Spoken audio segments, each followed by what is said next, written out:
Welcome back to Ram's tutorial. So today's video guys, we're going to discuss about find the products by using the grid method. So we have here our first equations, 3x squared minus 5 times 2x plus 5. Solution natin guys, first, number 1, we need to multiply 3x squared minus 5 times 2x plus 5. So ngayon, unang-una guys, magkikreate po tayo ng grid. Okay? Because we're going to multiply binomial to a binomial method.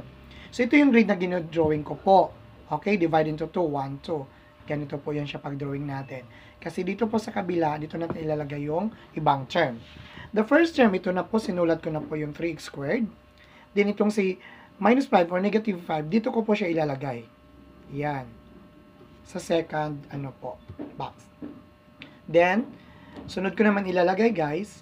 Okay, si 2x, ito po, 2x plus 5, dito ko po ilalagay sa gilid. Dito ha. Dito natin ilalagay guys, 2x, tapos plus 5.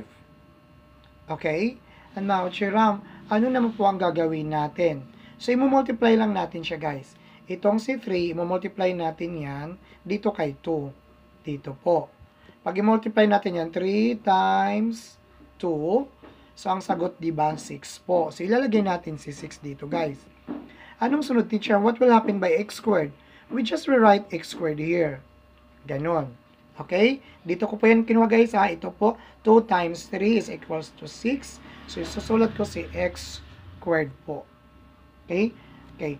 Chira, bakit x squared po? May x pa po.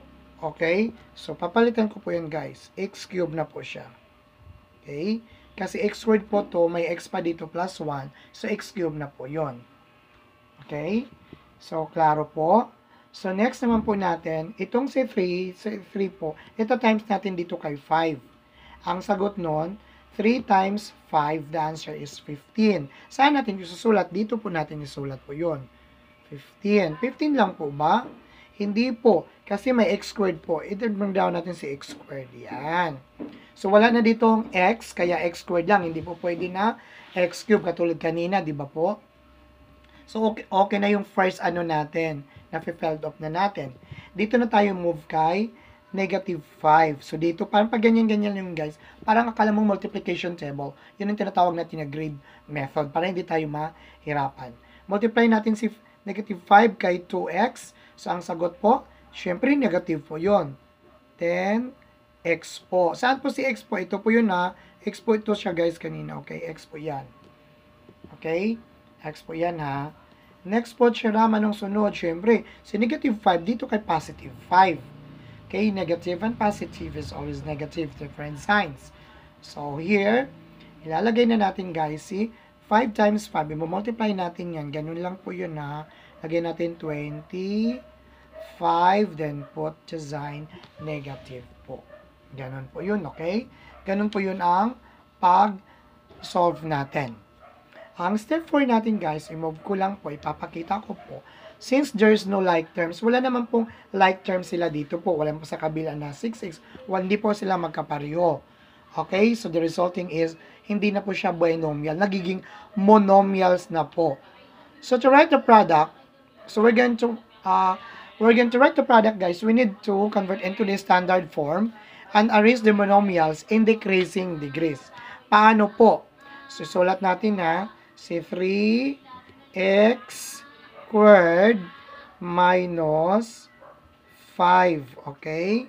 Then, paano nila-write lang po natin guys? I-write lang natin yan. 2x plus 5. Okay? So, start na tayo guys. Yung nire-write po na natin yan, share. Umpisa na tayo guys, yung pag-arrange natin ng decreasing order. Okay? So, first, ito po yun guys. So, yan. Okay. 3x times 2.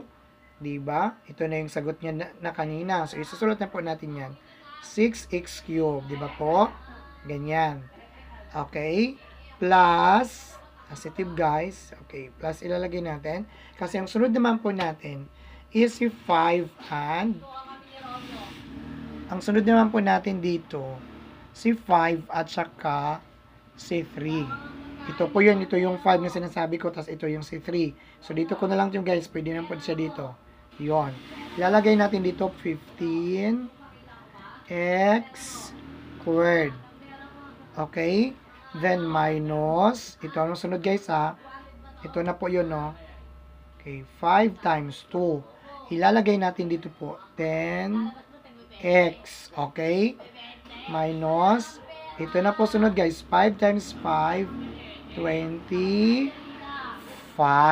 Okay? Ito na po yung, sorry, hindi natin napapakita yan. Okay? Ito na po yung final answer po natin. Paano po? Ito po ang gagawin natin.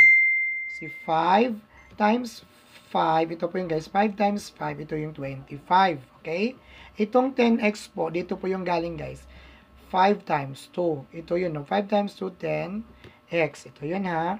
Where did I get 15? 3 times 5. 15x squared because x squared po yung 3x squared. Then, where did I get 6x cubed? 3 times 2. Ito po yun, no? 3 times 2 is 6. X cubed po. Bakit po? X squared plus x is 2, 3. So, the result, the answer natin, ngayon, the final answer po natin, 6x cubed plus 15x squared minus 10x minus 25. Okay? That is our answer, decreasing orders po. Once again, thank you for watching Ram's Tutorial Educational Channel. Good day, and please don't forget to hit the notification bell icons so that you are updated in our latest video tutorial. Bye!